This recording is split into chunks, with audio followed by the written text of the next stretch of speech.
오늘은 산마에 대한 이야기를 좀 함께 나누어 볼까 합니다.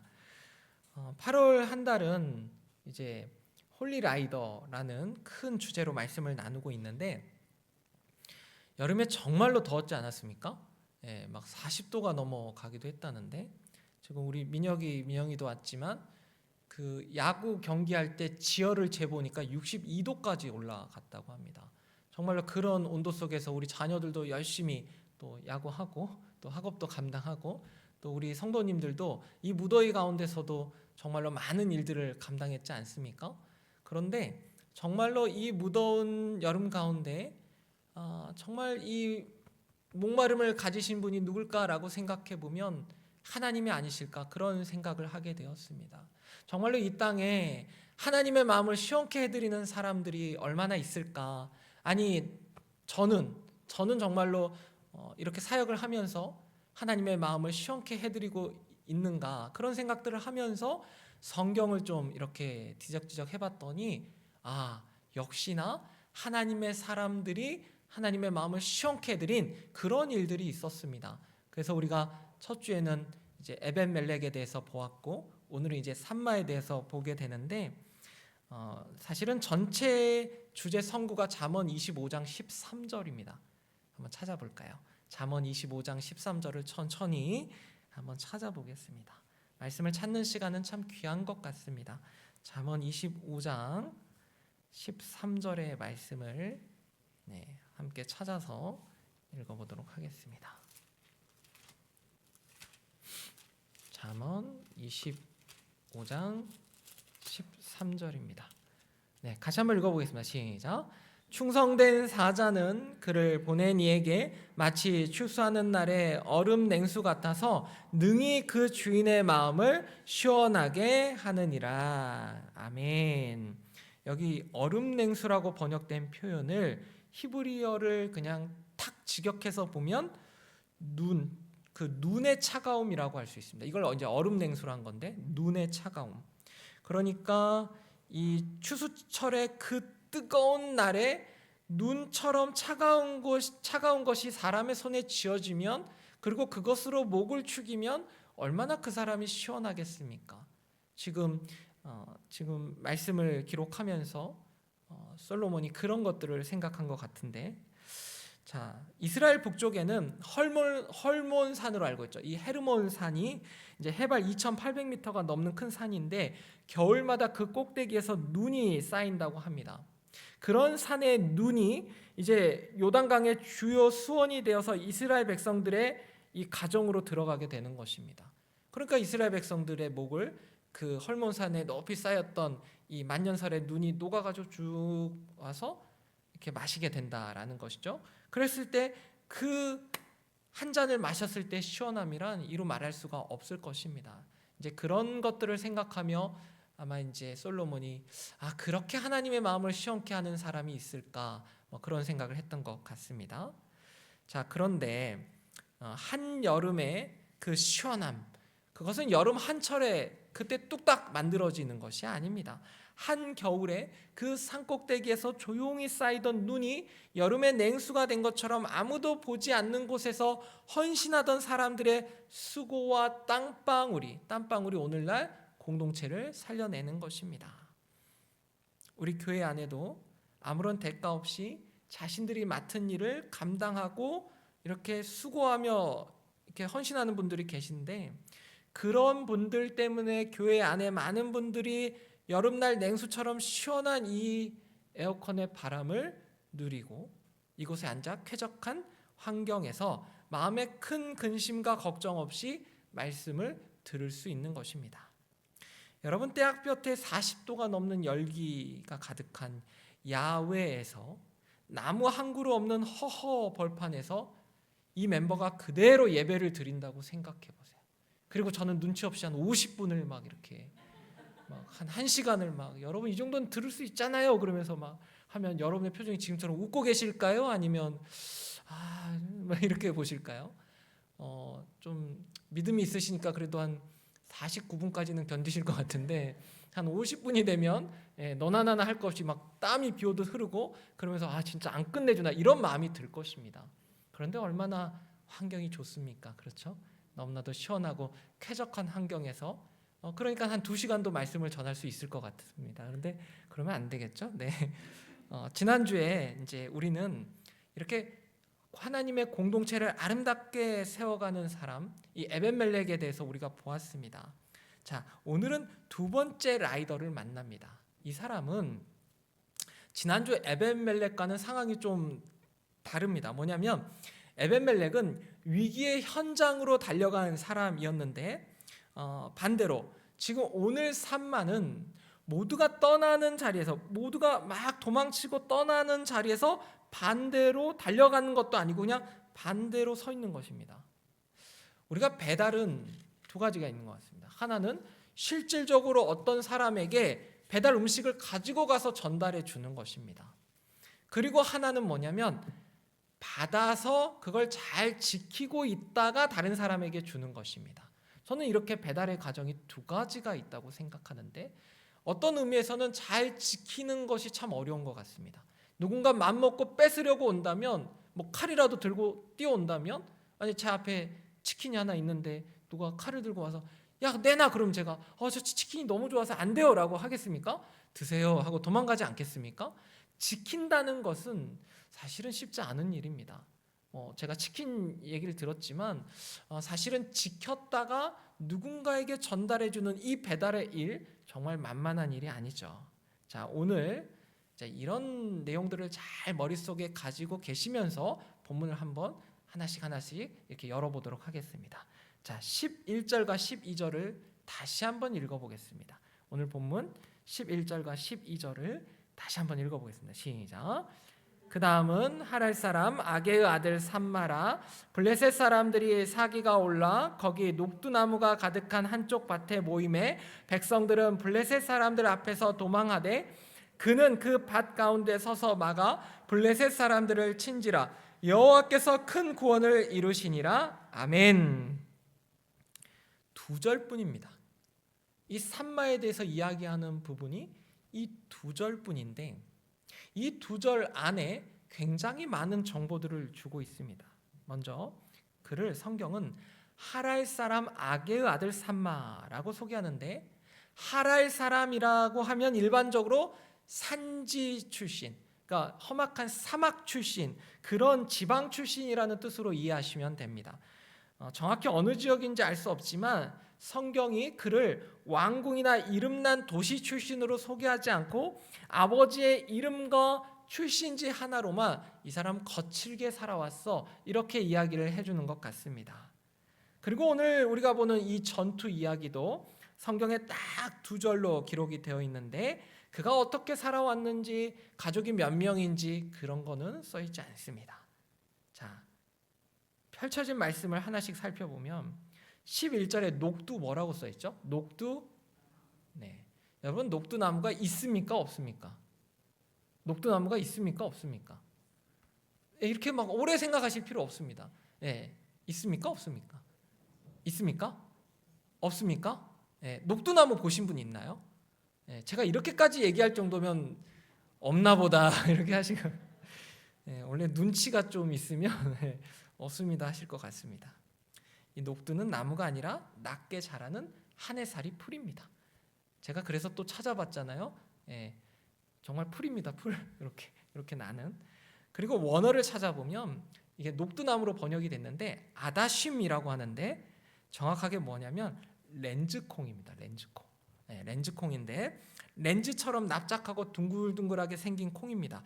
고대 중동 그 당시 사회에서는 가난한 서민들이 밥처럼 끓여 먹던 아주 흔한 그런 곡식입니다. 그러니까 고기가 귀하던 시절에 서민들의 배를 채워주던 것이 이 렌즈콩인데 이 아다심이라는 렌즈콩, 이 아다심이라는 단어가 또 어디에 등장한 줄 아십니까? 창세기 25장을 펼쳐보실까요? 네, 오늘 좀 성경을 많이 찾아야 됩니다. 네, 창세기 25장에 한번 보시죠. 맨 앞으로 가셔서 창세기 25장의 34절을 한번 보실까요? 창세기 25장의 34절을 같이 한번 읽어보겠습니다. 시작. 야곱이 떡과 팥죽을 에서에게 주매 에서가 먹으며 마시고 일어나 갔으니 에서가 장자의 명분을 가볍게 여김이었더라. 아멘. 이 팥죽, 이게 바로 아다심입니다. 렌즈콩으로 쓴 죽입니다. 자, 그래서 우리 개역개정 성경은 같은 렌즈콩을 창세기에서는 팥죽으로, 그리고 사무엘 하에서는 산마 이야기에서는 녹두나무로 옮긴 것입니다. 엄밀하게는 렌즈콩 죽이고 렌즈콩 밭인데 우리에게 아주 익숙한 곡식 이름으로 번역하다 보니까 이렇게 된 겁니다. 그래서 공동 번역 성경은 이 밭을 아예 팥밭이라고. 제가 오늘 좀 곤혹스럽습니다. 왜냐하면 팥밭이 이게 단어가 많이 나오니까 쉽지 않더라고요. 예. 팥밭이라는 발음이 나올 때마다 주여 이렇게 하시면서 좀 들으시면 좋을 것 같습니다. 제가 심지어 발음까지 써놨는데, 자, 오늘은 우리 눈에 그림이 선명하게 그려지는 팥밭이라는 이 단어를 좀 쓰겠습니다. 팥밭을 기억하십시오. 자, 창세기에 보면 에서는 이 콩으로 쓴 한 그릇 때문에 장자의 명분을 그냥 가볍게 팔아버렸습니다. 그렇죠? 이 팥죽 한 그릇 때문에. 자, 배가 고프니까 눈앞에 죽 한 그릇이 너무 커 보였고 하나님이 주신 장자 거는 가볍게 보인 것입니다. 그래서 냉큼 먹어버렸죠. 이러한 에서와는 반대로 산마는 그 팥밭을 지키려고 목숨을 걸었습니다. 여러분, 같은 팥입니다. 같은 렌즈콩 밭입니다. 그런데 한 사람은 그것 때문에 복을 잃었고 한 사람은 그것을 지켜서 이름을 남겼습니다. 제가 이제 비교를 해보면 에서에게는 이게 그냥 한 끼의 식사만 보인 겁니다. 이 장자의 명분 그런 거 보이지 않습니다. 그래서 한 그릇에 팔아 넘겼고 결국 결과는 어떻게 되었습니까? 영적인 복과 장자의 명분을 잃어버렸습니다. 산마는 어떻습니까? 이 밭을 하나님이 맡기신 밭으로 보았습니다. 도망치는 무리 속에서 이 팥밭을 지키러 목숨을 걸었습니다. 그래서 결국에는 영원한 다윗의 용사 명단에 이름을 남겼습니다. 이 차이가 무엇입니까? 그것을 무엇으로 보느냐라는 것이 이러한 결과들을 만들어내었습니다. 자, 이제 11절을 보시면 블레셋 사람들이 사기가 올라서 거기 녹두나무가 가득한 한쪽 밭에 모임에 백성들은 블레셋 사람들 앞에서 도망하되, 아니 블레셋 사람들이 왜 모인 것입니까? 왜 막 쳐들어온 것입니까? 팥밭 그것을 얻어서 강탈해서 식량을 얻기 위해서 온 것입니다. 여러분, 성을 강탈하러 온 것이 아닙니다. 어떤 요새를 강탈하러 온 것이 아닙니다. 사람들이 먹고 사는 곡식이 자라는 그 밭에 군대가 막 몰려온 것입니다. 그러니까 약탈을 위해서 몰려온 것인데 이스라엘 백성들이 땀 흘려 지어놓은 그 곡식을 그냥 한순간에 털어 먹으려고 이 군대들이 온 것이죠. 자, 요즘 세상을 한 단어로 말하면 가성비의 세상이라고 할 수가 있습니다. 가성비를 많이 따지죠. 내가 쓴 돈이나 시간에 비해서 얼마나 큰 만족과 결과를 얻을 수 있는지 철저하게 따지는 세상이 이 세상입니다. 물건 하나를 사도 가격 대비 성능을 따지고 시간을 써도 이게 남는 장사인지 다 계산을 합니다. 요즘 젊은 사람들은 젊은 사람들만 그렇습니까? 우리도 어떨 때는 식당 하나를 가도 별점을 체크합니다. 아, 여기는 별점이 몇 개였어. 그럼 내가 충분히 갈만해. 아, 여기는 별점이 하나야. 그럼 내가 이 정도 시간은 들일 필요가 없어. 이런 생각을 한다라는 거죠. 그러면 이 가성비의 눈으로 팥밭을 한번 보겠습니다. 가성비의 눈으로 한번 따져보자고요. 팥이 나는 밭. 자, 이것을 내 목숨을 걸고 지킬만 합니까? 거기에 금이 납니까? 금이 숨겨져 있습니까? 아니면 그 땅값이 곧 오릅니까? 아주 막 한 주 뒤면 그냥 엄청 땅값이 올라가지고 내가 막 부자가 될 수 있습니까? 그런 것도 아닙니다. 그냥 팥밭 하나였습니다. 그냥 밭 하나가 있었던 것입니다. 한 뭉탱이가. 자, 목숨을 걸 만한 땅이냐고 당시 사람들에게 물었다면 아유, 이건 가성비가 전혀 안 나오는 땅이죠 라고 얘기했을 것입니다. 그런데 성경이 왜 굳이 이 밭 이야기를 기록했겠습니까? 다윗의 용사들의 명단을 나중에 한번 보십시오. 쭉 훑어보면 정말 화려하게 막 그런 무용담을 가진 사람들이 많습니다. 8절에는 단번에 800명을 쳐 죽인 사람, 어떻게 쳐 죽였는지 모르겠지만 800명을 쳐 죽인다. 여러분, 앞에 8명 아니 2명도 이렇게 싸우려고 오면 힘든 겁니다. 그런데 800명. 그리고 18절에는 창을 들어 이 사람은 300명. 그러니까 몇백 명은 죽여야 이렇게 딱 기록이 되고 와 멋있다 이렇게 할 수 있는데 그냥 팥밭 하나 지킨 거예요. 3만은. 그런데 그 사람이 이렇게 800명, 300명 친 사람들. 그리고 나중에 20절에는 눈 오는 날 구덩이에 내려가 사자를 쳐 죽인 브나야가 나옵니다. 아주 막 읽기만 해도 손에 땀이 쥐어지는 막 그런 무용담을 가진 사람들 속에서 그냥 팥밭 하나 지킨 한 사람 이야기가 살짝 기록되어 있습니다. 숫자도 없죠. 몇 명을 죽였다 이것도 없습니다. 그저 그 밭 가운데 서서 막았다라고만 해요. 막은 겁니다. 이것이 무엇을 뜻하겠습니까? 하나님의 계산법이 세상의 계산법과 많이 다르다는 것입니다. 세상은 숫자로 셉니다. 그래서 몇 명을 이겼어? 그래서 몇 명을 없앴지? 이런 이야기를 하죠. 얼마나 큰 일을 했느냐, 양으로 이제 승부를 봅니다. 그런데 하나님은 네가 그 자리에 서 있었느냐, 버텼느냐, 버티지 않았느냐, 하나님은 그거 하나를 보신다라는 것이죠. 사랑하는 성도 여러분, 하나님이 여러분에게, 저와 여러분에게 맡기신 팥밭은 어디입니까? 분명히 있습니다. 우리에게 맡겨주신 우리의 이름이 영적인 눈으로 보면 정확하게 기록되어 있는 그런 팥밭이 있습니다. 어떤 분에게는 이현희 권사님, 제가 여기 왜 이렇게 썼는지 모르겠는데 주방이 팥밭입니다 이렇게 썼는데 제가 권사님을 이렇게 생각하며 쓴 건 아닙니다. 막 쓰다 보니까 제가 마지막에 권사님 생각났으면 지웠을 거예요. 그런데 이렇게 써 있습니다. 저는 그냥 원고 그대로 주방이 누구에게는 팥밭입니다. 어떤 분에게는 이제 원고 그대로 읽을게요. 새벽마다 앉으시는 그 자리가 팥밭입니다. 어떤 분에게는 몇 년째 아무 말 없이 혼자 여러 일들을 감당하고 계신 집안이 팥밭입니다. 이제는 좀 그만두고 싶은 일자리가 바로 팥밭입니다. 그 자리가 화려하지 않다는 것 여러분이 제일 잘 알고 계십니다. 아무도 상을 주지 않죠. 표가 나지 않습니다. 그런데 모든 인생의 밭에는 이름표가 붙어 있습니다. 산만은 그걸 보았던 것입니다. 이 땅은 내가 지켜야 할 밭이다. 하나님이 나에게 맡겨주신 팥밭이다. 그러니까 목숨을 걸고 그것을 막아낸 것입니다. 11절 끝을 다시 보시면 백성들은 블레셋 사람들 앞에서 도망하되 라고 합니다. 하나님이 맡기신 밭을 그냥 버려두고 도망친 사람들, 저는 이 사람들을 겁쟁이다 라고 막 이렇게 이야기하고 싶지는 않습니다. 이 사람들도 나름대로 계산을 했을 것입니다. 야, 저 앞에서 막 몰려오는 사람들은 블레셋의 정예 부대인데 생각해보면 우리가 지켜야 할 것은 왕궁도 아니고 뭐 금싸라기 밭도 아니고 그냥 팥밭 하나니까 아이고 냉큼 도망가야겠다. 그리고 도망간 것입니다. 이 계산이 틀렸습니까? 인간의 상식으로 봤을 때 틀리지 않았습니다. 아주 합리적인 가성비 좋은 계산 판단이었습니다.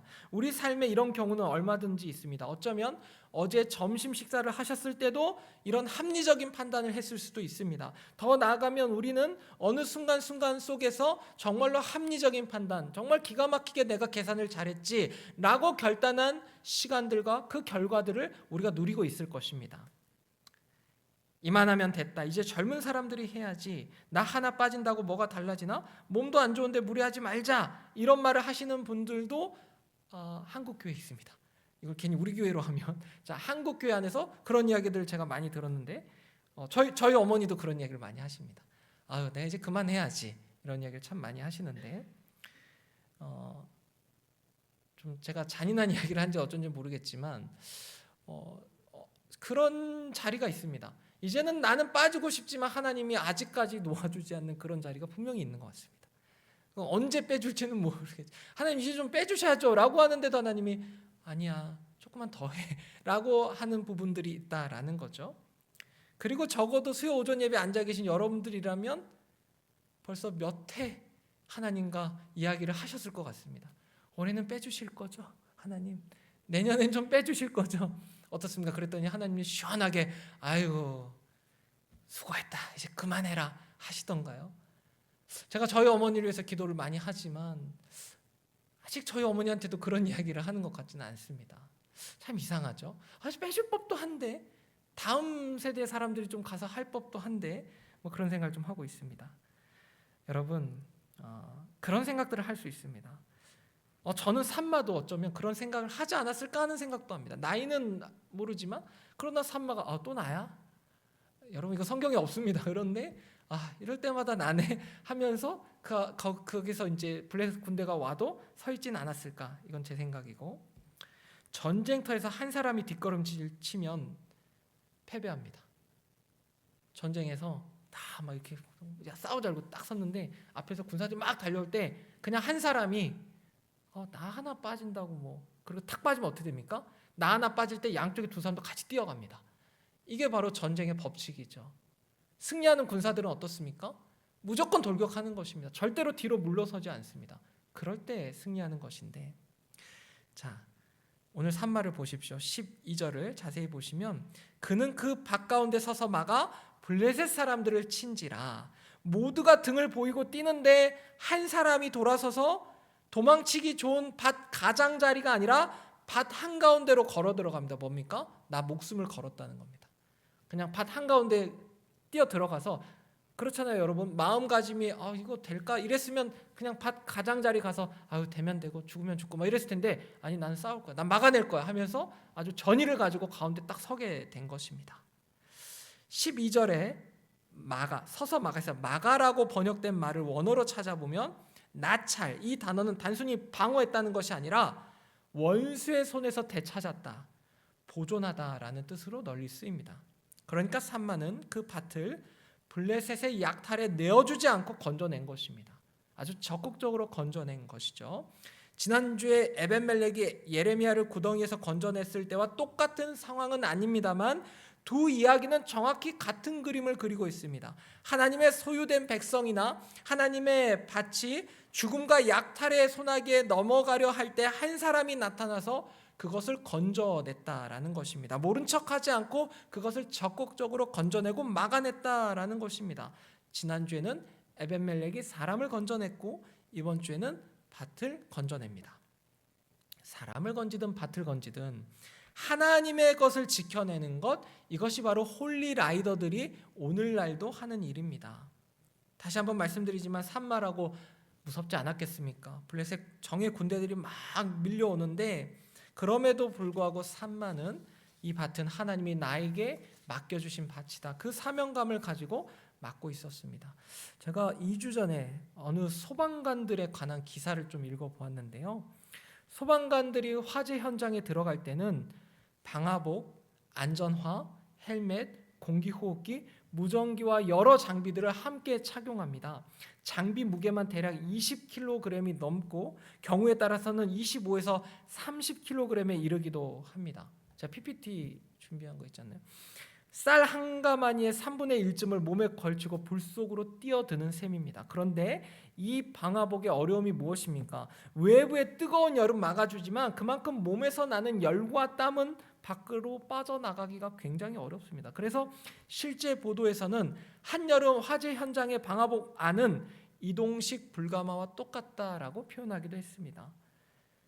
그냥 막 어디 불구덩이에 들어갔다 나오면 안 그래도 막 뜨거운데 온몸이 막 땀에 절어가지고 탈진 직전이 된다고 합니다.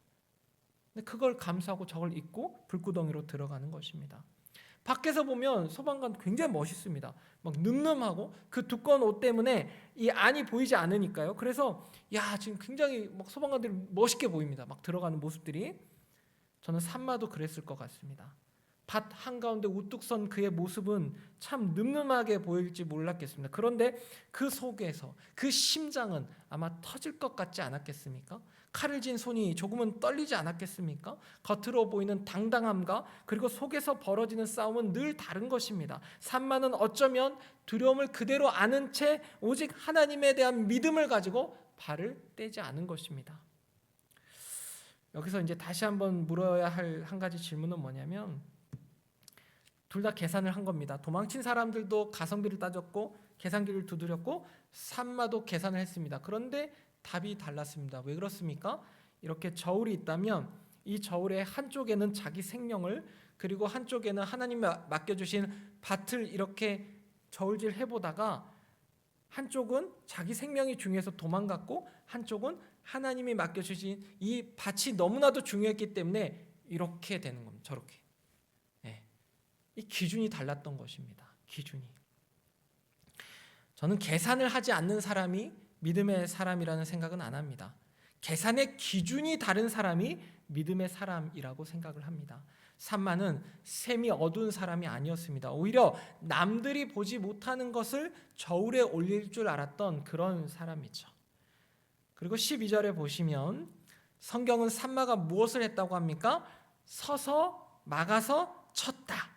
근데 순서를 보시면 서 있는 것이 먼저입니다. 에베소서 6장 13절 한번 찾아볼까요?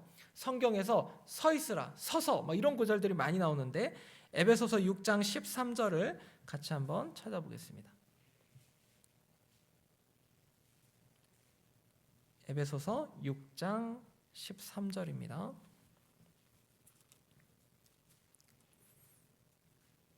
네, 에베소서 6장 13절 찾으셨으면 함께 읽겠습니다. 시작. 그러므로 하나님의 전신갑주를 취하라. 이는 악한 날에 너희가 능히 대적하고 모든 일을 행한 후에 서기 위함이라. 아멘. 그리고 14절 첫 마디가 무엇입니까? 그런즉 서서. 그리고 고린도전서 16장 13절은 제가 읽어드리면 깨어 믿음에 굳게 서서 남자답게 강건하라. 어떻게 하라고요? 서서. 갈라디아서 5장 1절에 굳건하게 서서 다시는 종의 멍에를 매지 말라. 빌립보서 4장 1절에서 바울은 사랑하는 성도들에게 이렇게 부탁합니다. 그러므로 나의 사랑하고 사모하는 형제들, 나의 기쁨이여 면류관인 사랑하는 자들아, 이와 같이 주 안에 서라. 이렇게 서라. 이런 구절들이 참으로 많죠. 성경 곳곳에서 하나님은 우리에게 이렇게 말씀을 하시는 것 같습니다. 무언가를 적극적으로 하기 전에 먼저 서라.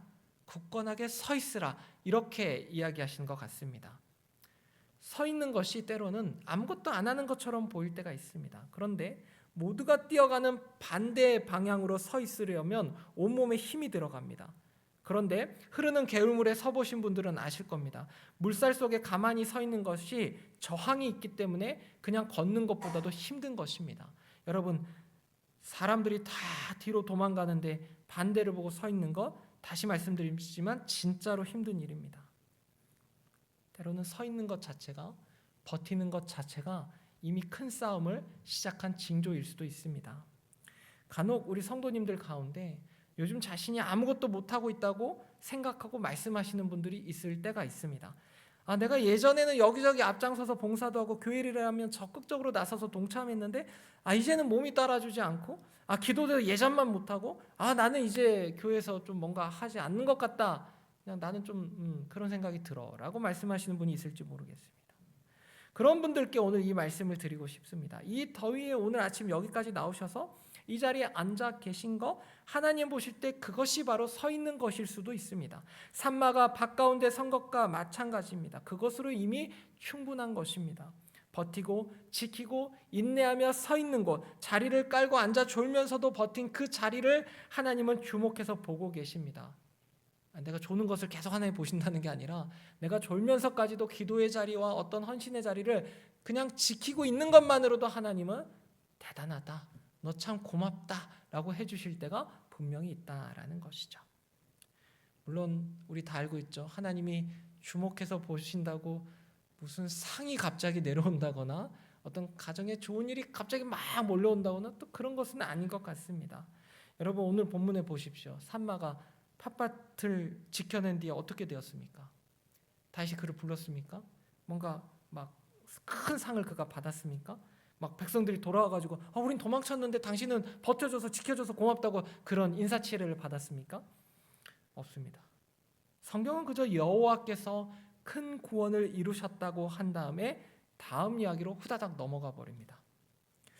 이것이 바로 믿음의 성도들의 이야기 같습니다. 믿음의 사람들이 적게는 1, 2년, 길게는 10년, 20년, 30년, 40년까지 지켜온 자리에 감사패가 주어지는 것 같지 않습니다.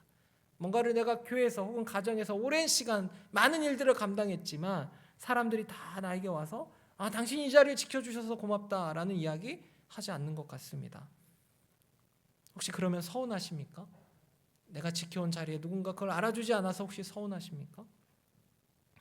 저는 여러분 중 대부분이 이 교회를, 친구들 교회를 이렇게 지켜오신 분이라는 생각을 해봅니다. 제가 우리 교회의 역사를 다 안다거나 어떤 시시콜콜한 사정들을 다 알지 못합니다. 그러나 이것 하나는 알고 있습니다. 우리 교회가, 친구들 교회가 여기까지 온 것은 사람들이 쉽게 흔들릴 때 흔들리지 않고 그 자리에서 서 있었던, 앉아 있었던, 기도했던 많은 분들이 있었기 때문입니다. 수요일 오전 예배 여러분이 한 분도 안 났다고 생각해 보십시오. 저 혼자서 설교를 준비해서 온라인 저걸 보면서 막 이렇게 설교할 수 있겠습니까? 제가 코로나 때 청년부를 맡아서 했는데 이제 혼자서 방에 들어가서 영상을 딱 준비해서 앉아 있으면 자괴감이 듭니다. 자괴감. 야, 이걸 누가 듣고는 있을까? 조회수가 빵입니다. 조회수가 빵입니다. 어쩌다 6, 7 그게 안 되는 겁니다. 그렇게 혼자 목회자가 예배드리고 이런 거 힘든 일이죠. 누군가는 사역자, 직분자, 헌신자들, 성도들이 다 함께 그 자리를 지켜내었기 때문에 그 자리가 유지되고 그 자리만으로 신앙의 유산이 흘러가는 것입니다. 여러분이 지난주에 다 안 나왔다고 생각해 보십시오. 오늘 주한이, 주연이, 민영이가 어떻게 와 있겠습니까? 이건 말이 안 되는 겁니다. 우리 자녀들이 저기서 막 라면 하나씩 먹고 이렇게 배를 두드리면서, 이렇게 두드렸는지 모르겠지만 그러면서 들어올 수 있었던 이유는, 또 우리 부모 세대가, 우리 집사님들이 우리 자녀들을 이 친구들 교회 한 번이라도 데리고 올 수 있는 것은 여러분들이 이 자리를 지켜주었기 때문에 그렇습니다. 제가 새벽 기도회 때 너무 감동 먹었거든요. 제가 아직도 그 감동이 여기에 있습니다. 뭐냐면 다음 세대들이 그렇게 앉아 있는 걸 거의 본 적이 없거든요. 몇 명 올까? 그런데 딱 앉아 있는 모습을 보고 제가 너무 감동을 먹었습니다. 근데 어떻게 그 다음 세대들이 새벽 기도에 그렇게 앉아 있을 수 있는 것입니까? 제가 이런 말 할 때 조금 좀 죄송스럽습니다. 왜냐하면 꼭 새벽 기도에 안 나오신 분들을 제가 왜 안 나왔어요? 그런 게 아니라 누군가 계속 어떤 자리를 지켜주면 그것만으로도 다음 세대들이 한 번씩 와서 우리 부모님이, 우리 할머니, 할아버지가 날 왜 기도해주고 있구나. 그러면서 자기들이 언젠가는 그 자리를 또 나가보지 않겠습니까? 자, 그래서 아무튼 감동을 좀 먹었는데 빨리 마지막 문장을 보도록 하겠습니다. 23장 12절을 다시 한번 읽어보겠습니다. 12절입니다. 같이 한번 읽습니다. 시작. 그는 그 밭 가운데 서서 막아 블레셋 사람들을 친지라 여호와께서 큰 구원을 이루시니라. 아멘. 좀 두 가지를 빨리 볼까요? 그 PPT를 준비했는데 우리가 어떤 자리에 서잖아요. 그러면 그 결과의 무게는 내가 감당하는 게 아닙니다. 언제나 결과의 무게는 하나님이 감당하십니다. 그러니까 우리는 자유할 수 있는 겁니다. 제가 늘 설교할 때마다, 말씀을 증거할 때마다 제가 자유한 건 딱 하나입니다. 하나님, 이 결과는 하나님께 있습니다. 저는 그냥 선포할 뿐입니다. 누가 잘했니 못했니 그런 말을 듣기 전에 그냥 이 설교, 이 말씀을 통해서 하나님이 일하실 것이고 그 결과의 무게를 하나님이 감당하실 것이기 때문에 사역자는 그냥 선포하면 되는 것이죠. 그런데 우리가 막 어떤 일들을 하다가 지칠 때가 있거든요. 분명히 지칩니다. 그러면 어떤 생각을 하냐면 내가 이 손을 놓아버리면 우리 가정에 문제가 생기는 건 아닌가? 내가 영적으로 뭔가 계속 어떤 일을 하는데 그걸 잠시 잠깐 좀 쉬었다 그러면 갑자기 그것 때문에 어떤 일이 일어나는 건 아닌가? 막 그런 생각을 할 때도 있습니다. 그래서 새벽 기도를 쭉 나오다가 하루 딱 못 나오면 아이고야, 나 때문에 오늘 무슨 일이 일어나는 게 아닌가? 그렇다고 너무 자유함을 가지시면 제가 근데 자유함을 가지시면 좋겠습니다. 내가 새벽 기도 하루 빠져도 하나님이 지켜주십니다. 내가 신앙생활 열심히 하다가 저도 인간인데 우리 다 같은 인간인데 그냥 실수하고 어떨 때는 실수는 아닌데 좀 쉬어야지 하면서 쉴 때도 있지 않습니까? 그럴 때도 좀 자유하십시오. 하나님이 일하시고 하나님이 우리 가정의 주인 되시는데 뭐가 걱정이십니까? 여러분, 결과의 무게 하나님이 지키십니다. 그리고 다음 PPT 한번 넘겨주시면요. 오늘 이제 이게 참 중요한데 섰다, 막았다, 쳤다 이런 단어들이 12절에 나옵니다. 그건 이제 산마가 한 일이에요. 섰고 막았고 막 쳤거든요. 그런데 어떻게 이제 마무리가 되느냐? 여호와께서 큰 구원을 이루시니라. 우리 가정과 교회가 무너지지 않은 것은 하나님이 이루시기 때문에 그렇습니다. 그러니까 오늘 본문을 보시면 산마가 용기를 가지고 늠름하게 팥밭 가운데 서 있기 전부터 하나님은 그 밭의 주인으로 계셨고, 산마가 서 있을 때 하나님이 보이지 않는 곳에서 그를 지지해 주셨고 결과의 무게까지 감당해 주시면서 하나님이 이루셨습니다. 참 하나님을 의지하면 하나님은 그 자리에 서 있던 한 사람을 기억해 주십니다. 그리고 승리는 온전히 하나님의 것인데 그 영광을 하나님은 하나님의 사람이 함께 누릴 특권을 허락해 주십니다. 우리가 마지막 날에 최후 심판 때 우리는 예수 그리스도를 구주로 영접한 우리는 하나님과 함께 그 찬란한 영광 앞에 서게 될 것인데, 그 영광을 하나님이 홀로 받으셔야 되는데 그 영광의 자리에 우리도 함께 누릴 수 있도록 하나님이 초청해 주십니다. 그래서 우리의 믿음이 언제나 하나님께로 향해 있으면 조금 흔들릴 수 있지만 다시 되돌아오는 것입니다. 하나님은 영원히 흔들리지 않기 때문에 그렇습니다. 그래서 산마가 이렇게 밭을 지켰지만 결국은 하나님이 다 이루신 일이었습니다. 자, 오늘 보면서 좀 본문을 보면서 많은 것들을 생각하게 하는데요. 좀 이런 것들을 생각했으면 좋겠습니다. 여러분, 계산기를 열심히 두드리십시오. 야, 이거 하면 좀 뭐가 될까 잘 될까 두드리십시오. 그게 뭐 어떻습니까? 그런데 이게 정말 하나님이 맡겨주신 일이라면 정말 하나님이 책임지실 것을 믿고 그냥 그 영적인 계산기에서 이윤이 나는 쪽을 택하십시오. 인간적인 눈으로 계산기를 두드리는 것이 아니라 영적인 눈으로 계산기를 두드리시면 언제나 하나님 편에 서서 일을 아주 시원하게 할 수 있는 것입니다. 그런데 세상의 그냥 기준으로 세상의 그냥 계산기만 두드리다 보면 답이 안 나오는 것이죠. 그리고 또 한 가지는 여러분 어떤 때는요 그냥 버티고 지키고 서 있는 그 자리에서 그냥 승리한 것이 있습니다. 저는 늘 이런 생각을 하거든요. 제가 한 달을 운동하지 않아도 그 한 달을 운동하지 않아도 만약에 7월 한 달을 운동하지 않아도 8월 1일에 내가 헬스장 가서 운동하고 있으면 난 승리했다.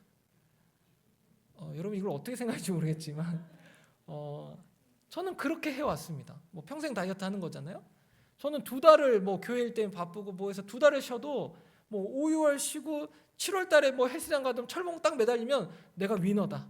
내가 승리자다. 내가 잘하고 있다. 하나님이 나를 지켜주신다. 뭐 그런 생각을 하게 됩니다. 그런 자신감이 있습니다. 여러분은 어떠십니까?